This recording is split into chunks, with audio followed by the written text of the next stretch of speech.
teu nome para sempre dileto. Tu és o refúgio secreto para todo que te buscar. És mais que religião, fantasia. És mais do que ideologia. És homem, és Deus, és Senhor. Impérios e reinos se prostrarão diante do teu poder. Homens e anjos adorarão e a ti entoarão.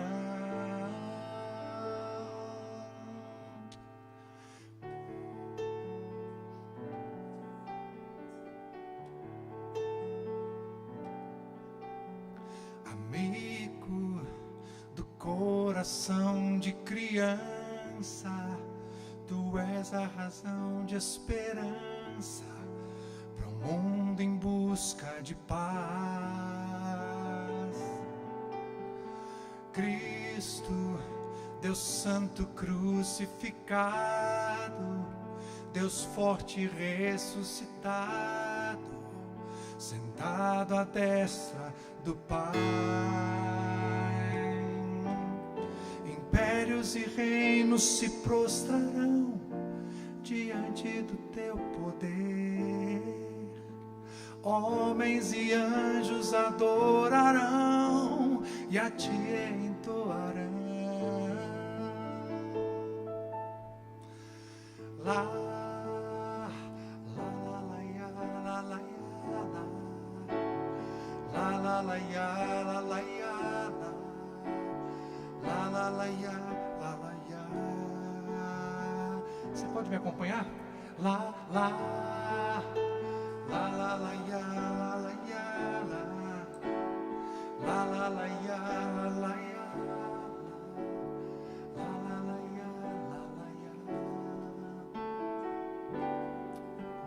Jesus, teu nome. Teu nome é para sempre dileto.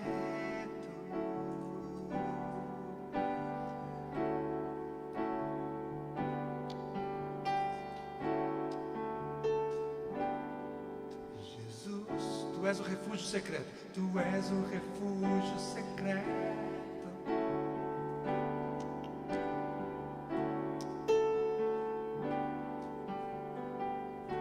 Teu nome. Teu nome é para sempre dileto.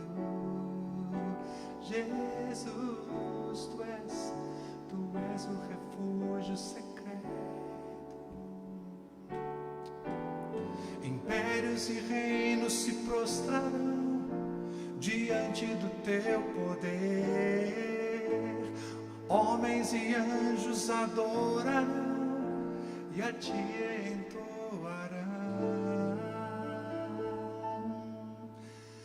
Cristo, Deus Santo crucificado, Deus forte ressuscitado, sentado à destra do Pai.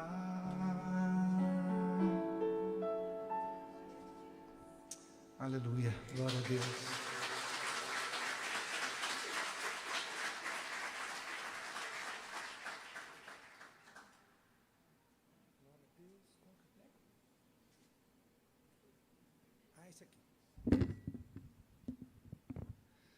Amém. Deu certo. Glória a Deus. Amém. Bom dia, igreja. Bom dia. Que alegria estar aqui. Eu peço que você abra a sua Bíblia na carta de Paulo aos Efésios, capítulo 5, versos 16 a 21.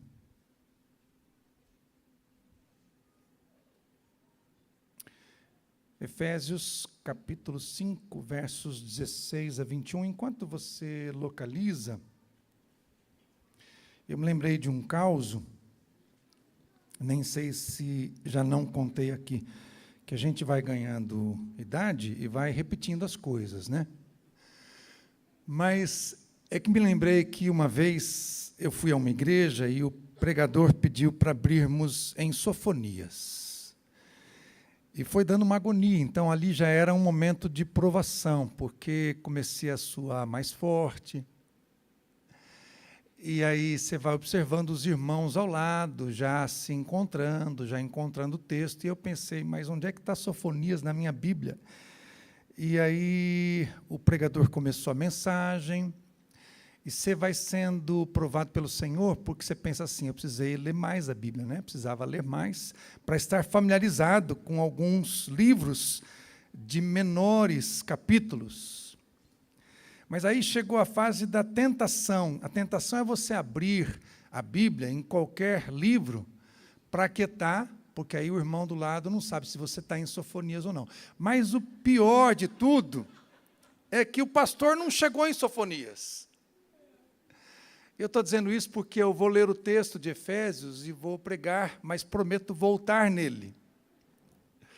Então, Efésios capítulo 5, e apesar de irmos do versículo 16 ao 21, eu queria resgatar aqui só a frase final de Paulo, no versículo 15, quando ele diz, andai em sabedoria.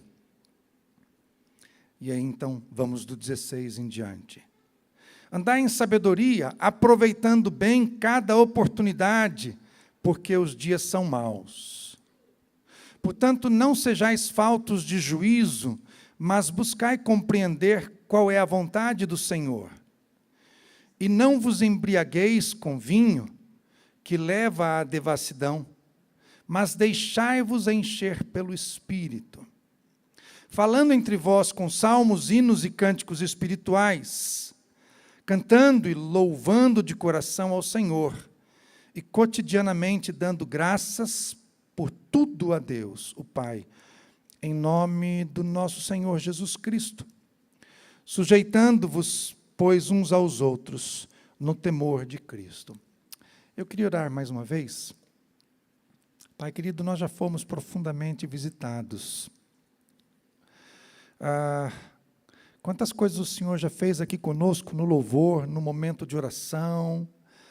A sua presença é tão edificante e nos constrange e nos desafia, e lemos a sua palavra e ela nós queremos viver, e queremos, Deus, estar abertos para o que o Senhor tem ainda por falar nas nossas vidas. Eu peço que o Senhor me use, que o Senhor me unja para a sua honra e para a sua glória, em nome de Jesus. Amém.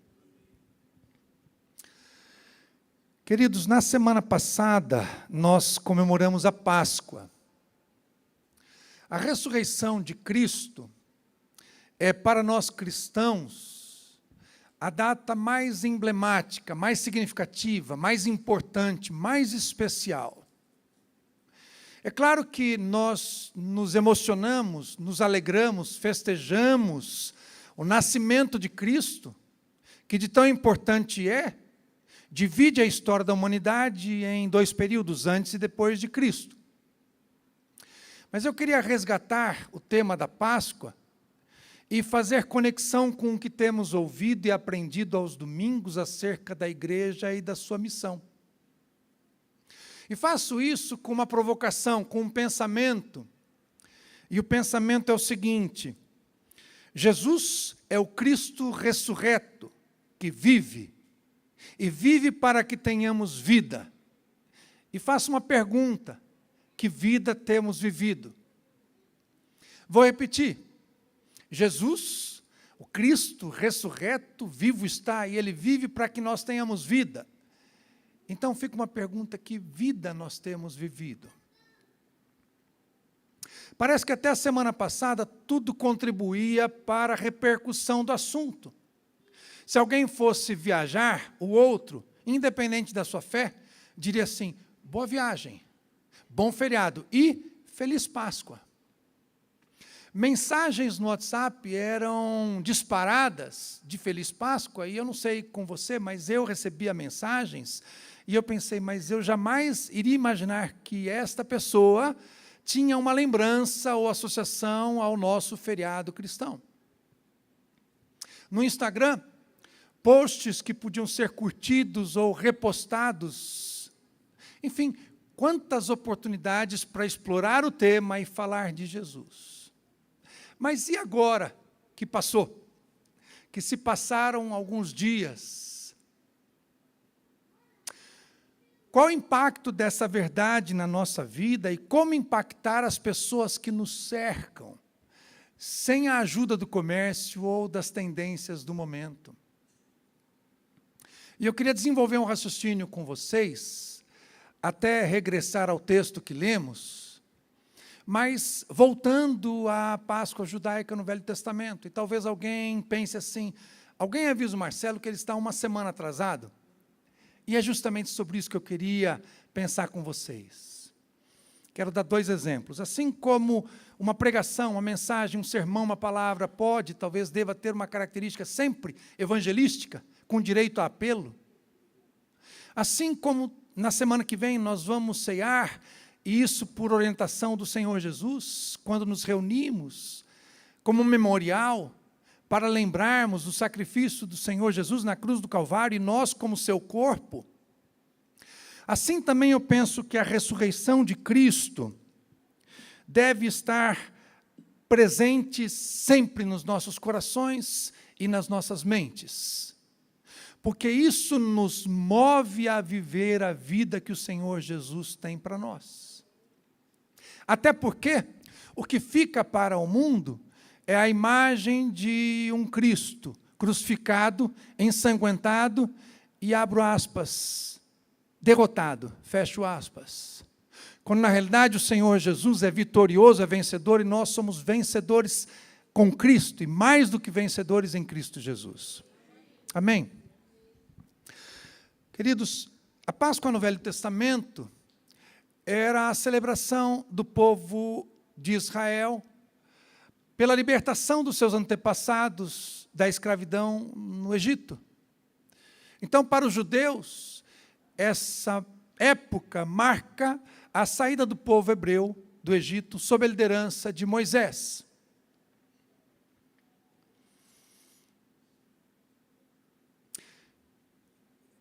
Em hebraico, a palavra Páscoa é Pessah. Em inglês, o termo que a gente ouve, Eastern, está associado a uma expressão que é Passover, que significa atravessar, passar sobre, passar por cima. E olha que interessante, em Êxodo, antes de Deus mandar a 10ª praga, o povo de Israel tinha que matar um cordeiro e passar o sangue pelos umbrais das portas da sua casa. Vamos lembrar que a 10ª praga era a morte dos primogênitos. Olha quanta coisa tipifica Jesus, o sangue, o cordeiro, o primogênito. Então, todos os que fizessem isso, passando o sangue por sobre, por cima dos umbrais das portas de suas casas, ficaria livre da consequência dessa praga. Mas a Páscoa que nós comemoramos há alguns dias, a Páscoa que anualmente nós cristãos comemoramos, é quando o verdadeiro cordeiro foi sacrificado. Foi sacrificado, mas ao 3º dia ressurgiu. E a ressurreição de Cristo é uma das provas mais contundentes de Deus. Jesus aqui na terra, durante o seu ministério, já havia demonstrado o seu poder, contrariando leis físicas, andando sobre água, parando tempestade, cessando o vento, ressuscitando mortos, curando enfermos, multiplicando pães e peixes para alimentar uma multidão. Mas agora Jesus ressurgiu. Agora Jesus vence a morte. O apóstolo Paulo vai dizer em 1 Coríntios capítulo 15, verso 55, a morte, onde é que está a sua vitória? A morte, onde é que está o seu aguilhão? O sepulcro está vazio. Então, ao contrário de outras religiões, nós como cristãos, temos em Jesus um líder que venceu a morte. E as outras religiões todas têm nos seus fundadores líderes cujo fim é o mesmo, a sepultura. Então, a diferença tão maravilhosa é que Jesus habitou entre nós, exerceu o seu ministério, foi crucificado, mas ressurge ao terceiro dia e está sentado à destra do Pai. É por isso que nós nos alegramos, por isso que nós festejamos. Em João 20:20, a Bíblia vai dizer que Jesus, já ressurreto, se encontra com os seus discípulos e mostra a marca da cruz nas suas mãos. E diz o texto que eles se alegraram, porque, diferente da imagem que é passada para o mundo, de um Cristo entristecido, nós temos que ter sempre presente no nosso coração, que é motivo de grande alegria, de júbilo, de celebração, de vitória. E como o inimigo quer sempre roubar a nossa alegria, ele vem com distrações, com comércio e com qualquer coisa que tire o nosso foco no significado principal da Páscoa, que nos leva a testemunhar da nossa fé em um Cristo vivo e operante. É o que faziam os discípulos. Diz a Bíblia em Atos que, com grande poder, os discípulos davam testemunho da ressurreição de Cristo. Diz a Bíblia em Atos que os discípulos de Jesus faziam sinais, operavam sinais, prodígios e maravilhas em nome e na autoridade de Jesus. Diz a Bíblia em Atos 3, que Pedro e João, estando ali em frente a um aleijado e um pedinte, Pedro vira-se para ele e diz assim: eu não tenho dinheiro, mas o que tenho eu te dou, e o que eu tenho? O Cristo ressurreto. Queridos, e havia abundante graça e ousadia, mesmo em meio ao enfrentamento, mesmo com oposições, porque por terem feito o bem e por proclamarem o Senhor Jesus, eles estavam ali sendo intimidados pela liderança, pela multidão, com prisão, e o que eles diziam em resposta a essa intimidação? Nós não podemos deixar de falar do que temos visto e ouvido. E eu acrescentaria, nós não podemos deixar de falar do que temos visto, ouvido e vivido. Porque falar de Jesus é falar de vida. E eu queria pensar com vocês sobre duas perspectivas de vida em Jesus. A vida que nós temos aqui na terra e que pode ser plena e abundante, e a vida eterna. E por que a vida aqui na terra pode ser abundante? Por pelo menos 3 razões. A primeira delas, porque Jesus garante que estaria conosco até o final dos tempos. Mateus 28:20, eis que estarei convosco todos os dias até a consumação dos séculos. Salmo 27, verso 10, diz que ainda que pai e mãe nos desamparassem, o Senhor jamais nos abandonaria. Talvez alguém diga assim: mas Marcelo, isso porque você não sabe o que eu estou vivendo, e realmente eu não sei, mas uma coisa eu e você sabemos, que o que eu e você podemos ter como problema é nada diante de quem venceu a morte. E isso nos leva à segunda razão pela qual nós podemos ter uma vida abundante, que é mesmo em meio às adversidades, experimentar a paz que excede todo entendimento. João 14:27, Jesus dizendo: deixo-vos a minha paz vos dou, não vou-la dou como o mundo a dá. Não se atemorize, não turbe o seu coração. E a terceira razão pela qual nós podemos ter uma vida abundante é que o próprio Jesus veio para isso. João 10:10, Jesus diz: o ladrão veio para roubar, matar e destruir, mas eu vim para que tenham vida e a tenham em abundância.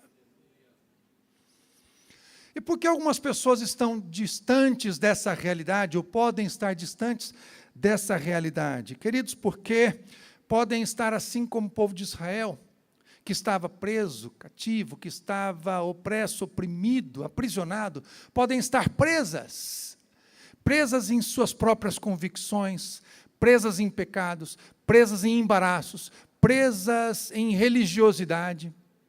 E o convite do Senhor para essas pessoas nessa manhã é que, por estarem num espaço deserto para se jogar nos braços de Deus, onde vão encontrar mananciais de rios de água-vida. Mas falar de vida em Jesus, claro, é falar de vida eterna. João capítulo 11, 25, Jesus diz: eu sou a ressurreição e a vida, e aquele que crê em mim, ainda que morra, viverá, e todo que vive e crê em mim, jamais morrerá. O que o Senhor Jesus está dizendo nesse texto é, primeiro, eu sou a vida, em mim vocês vão ter vida, e ainda que alguém passe pela morte física, mas crê em mim, terá vida eterna. E quem vive e crê em mim, estará comigo por toda a eternidade. Se nós pudéssemos resumir a Bíblia Sagrada ou o Evangelho de Jesus em um texto, eu me lembro de tantos, mas eu vou com o clássico João 3,16, porque Deus amou o mundo de tal maneira que deu o seu único Filho para que todo aquele que nele crê não pereça, mas tenha a vida eterna. E a quem o Senhor Jesus confiou transmitir essas verdades? Aos seus discípulos. Marcos 16, 15, o Senhor Jesus diz: ide e pregai o Evangelho a toda criatura. A minha tradução, eu gosto dessa tradução, é indo pregai o Evangelho. Enquanto vocês estão vivendo, enquanto vocês estão indo, enquanto vocês estão no dia a dia, no cotidiano de vocês, enquanto vocês estão indo de Uber, preguem. Se você estiver indo de carona para a faculdade ou para o trabalho, compartilhe. Se você estiver indo à manicure, fale. E quem são os discípulos do Senhor Jesus hoje em dia? Somos nós. Eu e você, é a igreja de Cristo. O corpo de Cristo.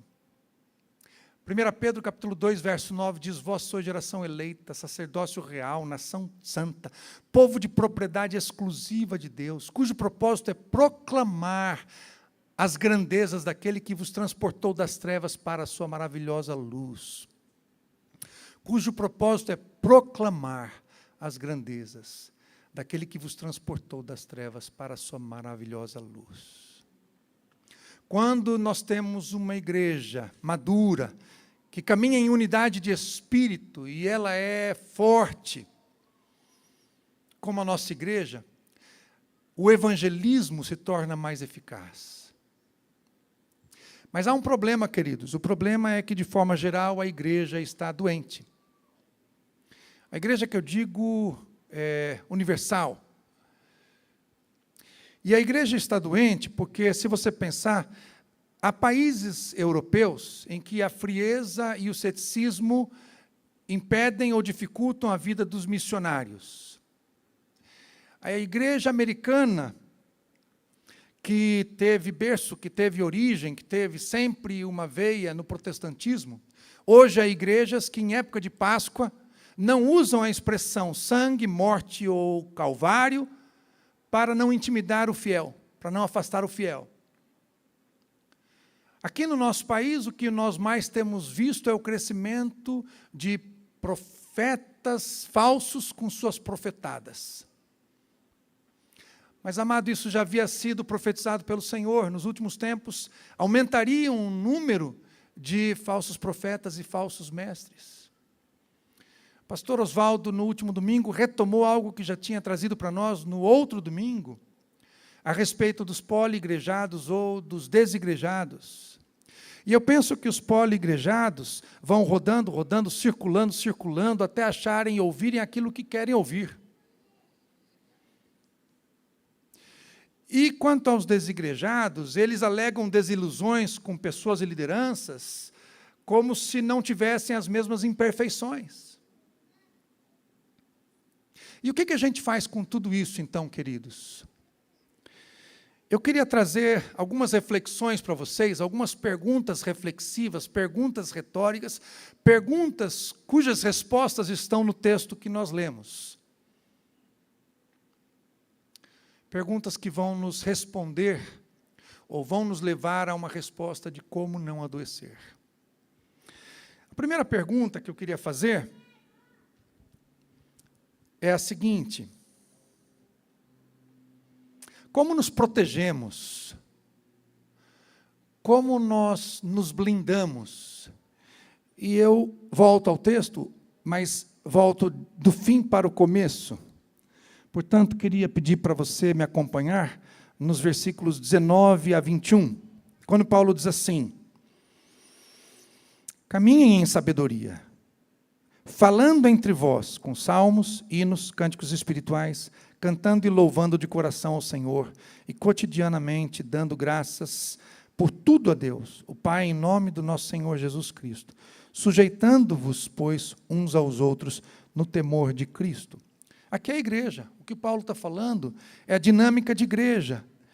E Paulo, então, fala de palavra quando ele fala de salmo, ele fala de adoração quando ele fala de hinos de louvor, ele fala de gratidão no coração, ele fala de comunhão quando ele diz: sujeitai-vos, pois, uns aos outros no temor do Senhor. Então, queridos, como nós nos protegemos, como nós nos blindamos, vivendo o corpo de Cristo. Vivendo o corpo de Cristo e nos cuidando mutuamente, entendendo e atendendo os desafios que nos são propostos como igreja local, comprando ideias, abraçando os projetos. Então, o movimento proposto é de célula, conta comigo. O movimento proposto é de discipulado, estou dentro. Amanhã ou depois há um movimento de jejum, e eu me engajo. Valorizando aquilo que nós temos e honrando a nossa liderança pastoral, que, queridos, é muito especial. Porque tem palavra, tem vida, tem unção. E se vocês me permitem, e peço que continuem me amando, essas cadeiras não deveriam estar vazias. E essa missão não é do corpo pastoral, é nossa.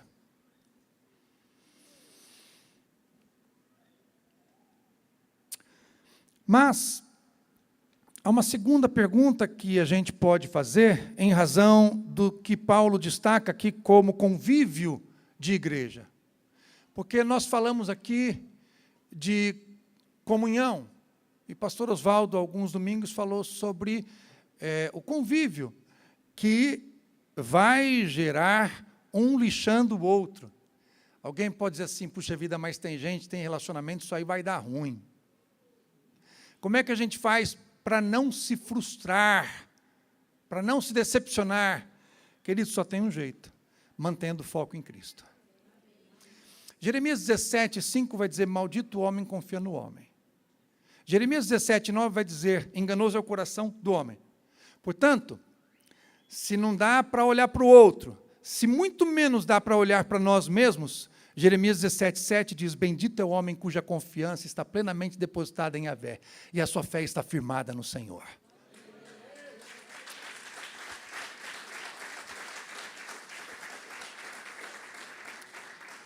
E como o texto fala sobre palavra, e não tem nenhum problema nós ouvirmos outras palavras. Quem já não acordou de madrugada e falou assim: Deus, eu queria tanto ir no YouTube e ouvir uma mensagem que vá ao meu coração. Eu confesso a vocês que eu estou apenas com a palavra que sai desse púlpito e com mais 2 outros que eu gosto, de cabelinho branco, da igreja presbiteriana, sem falar o nome, talvez vocês já saibam quem são. Mas não tem problema a gente ouvir outras palavras, mas como não cairmos em sofismas malignos, em ensinos deturpados, em mentiras diabólicas, conhecendo a palavra, sendo familiarizado com a palavra. Paulo vai dizer em 2 Timóteo 2,15, procura apresentar-te aprovado diante de Deus, como obreiro que não tem do que se envergonhar, que maneja bem a palavra da verdade. Aí, queridos, se vier alguma batatada, você deixa de fora e retém o que é bom. Mas a gente pode avançar com outra pergunta, que é assim: como não sermos influenciados? E eu vou para o versículo 18, quando Paulo diz: e não vos embriagueis com vinho que leva à devassidão, mas deixai-vos encher pelo Espírito. Como não nos influenciarmos pela devassidão, pelo vinho, pelos apelos do mundo, nos enchendo do Espírito Santo? Note, querido, que o que Paulo está trazendo aqui como um contexto de igreja, quando ele fala no versículo 19, 20 e 21, é uma ação coletiva, que tem homens e mulheres cheios do Espírito Santo. Mas o enchimento do Espírito Santo é individual, é você com o Senhor. Aí quando você vem aqui, você está cheio e cheia do Espírito Santo. Aí nós temos uma reunião maravilhosa, ungida. Mas então, como não nos influenciarmos? Sendo cheios do Espírito Santo. E como influenciar quem está lá fora? Aí, queridos, o versículo anterior, que é o versículo 17, Paulo vai dizer: compreender qual é a vontade do Senhor. Compreender e nos apropriar e vivermos a vontade do Senhor. Isso faz com que a gente consiga influenciar. O apóstolo Paulo vai dizer em Romanos 12, 1 e 2, rogo-vos, pois, irmãos, pelas compaixões de Cristo, que apresentei os vossos corpos como sacrifício santo, vivo e agradável a Deus, que é o vosso culto racional, e não vos conformeis com este século, mas transformai-o pela renovação da vossa mente, a fim de que experimenteis qual seja a boa, perfeita e agradável vontade de Deus.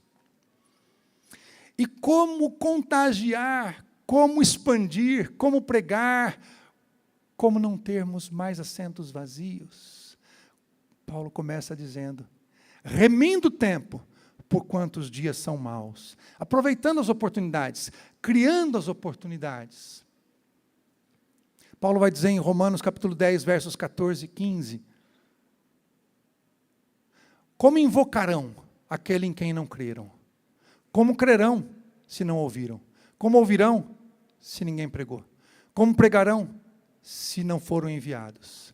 E ele termina dizendo: como são maravilhosos os pés de quem anuncia as boas novas. Quinta-feira retrasada eu tive uma oportunidade que nem fui eu quem a criou. Eu fui para uma reunião profissional, numa situação muito pouco provável, conversando com uma pessoa com quem eu trabalhei, que é submersa, ou era, no esoterismo. E depois de uma hora de conversa, para assuntos profissionais, ela entrou no assunto de vida, fé, e eu percebi a abertura para eu falar de Jesus. Foi o que eu fiz, fui, peguei um livro, entreguei para ela e falei de Deus para ela. As pessoas estão tão sedentas que, meu irmão, não se preocupe, porque às vezes a gente fica pensando, como é que eu vou criar essa oportunidade? Ela se cria, Deus a cria. Basta que a gente aproveite. Eu quero concluir, amados, voltando naquela provocação inicial que fiz, dizendo: Jesus é o Cristo ressurreto, que vive para que nós tenhamos vida. E que vida temos vivido? Se nós vivermos essa vida que Paulo nos ensina, andando em sabedoria,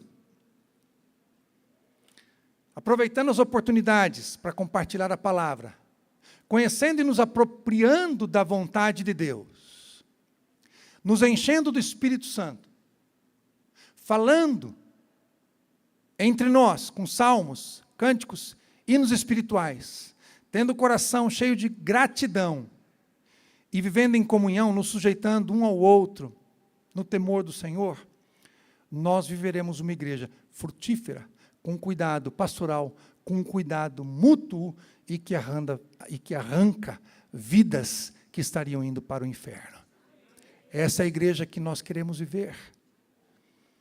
Quando a palavra de Deus diz: as portas do inferno não prevalecerão contra a igreja, é essa a igreja. É com a igreja que vive a vida que nos foi proposta pelo Deus vivo. É a igreja que vive aquilo que foi desenhado por Jesus, o Deus santo crucificado, o Deus forte ressuscitado. Que Deus te abençoe.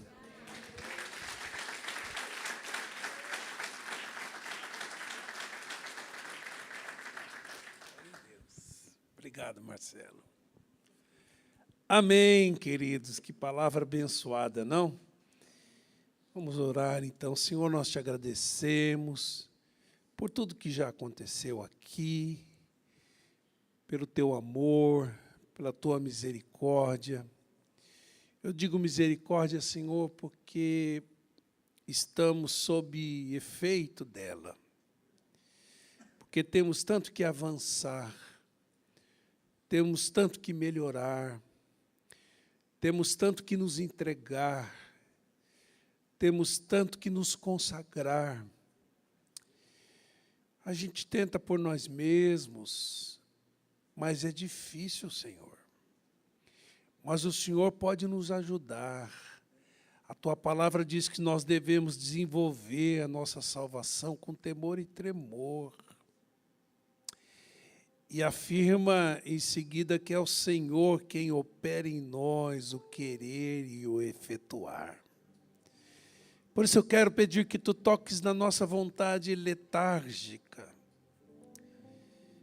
e tu coloques uma fome, uma sede de caminhar nisso, Senhor, andando como sábio, remindo o tempo, aproveitando as oportunidades, não usando nenhum subterfúgio para o enfrentamento da realidade, representado aí pelo vinho. Encha-nos do teu Espírito, Senhor. Reveste-nos com teu poder, Jesus. É só o teu Espírito agindo em nós, se movendo em nós, é que vai produzir um caráter santo, virtudes que podem nos assemelhar a Jesus. E ajuda-nos, Senhor, a crer, conhecer, praticar tua palavra, aquilo que temos aprendido, porque nela está a tua vontade. Eu oro para que a tua vontade boa, agradável e perfeita se cumpra em nós, porque é daqueles que querem conhecer, mas ao conhecer não abraçam. Mas a tua palavra diz que nós devemos experimentar. Então, Senhor, em nome de Jesus, encha-nos do teu Espírito, para que possamos experimentar a vontade do Senhor, que é tão boa, tão agradável, tão perfeita, Senhor. Em nome de Jesus eu oro por mim, eu oro pela tua igreja, Pai. Temos recebido tantas palavras. Ajuda-nos a caminhar praticando-as, vivendo-as. Porque o Senhor Jesus disse àquele que ouvir, der ouvido, praticar meus ensinos, esse sim, vai construir sobre a rocha e vai sobreviver a todas as intempéries da vida, sem desmoronar, porque a prática da tua palavra é que dá consistência para os nossos passos, Senhor.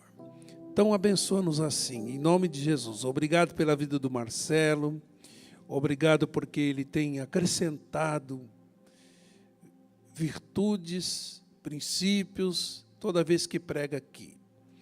Pedimos que tu abençoes a vida dele, que o Senhor prospere o caminhar dele, que tu abençoe o ministério dele, em nome de Jesus e para a tua glória.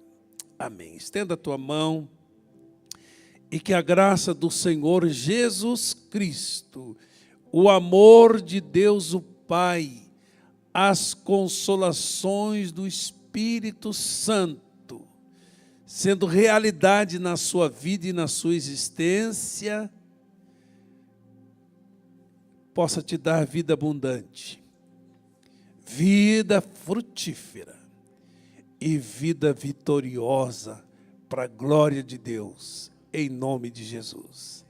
Deus abençoe seu domingo, sua semana e até terça para os líderes, até quarta para quem vem no culto, até quinta para quem vem na célula e até domingo no nosso culto de ceia, em nome de Jesus.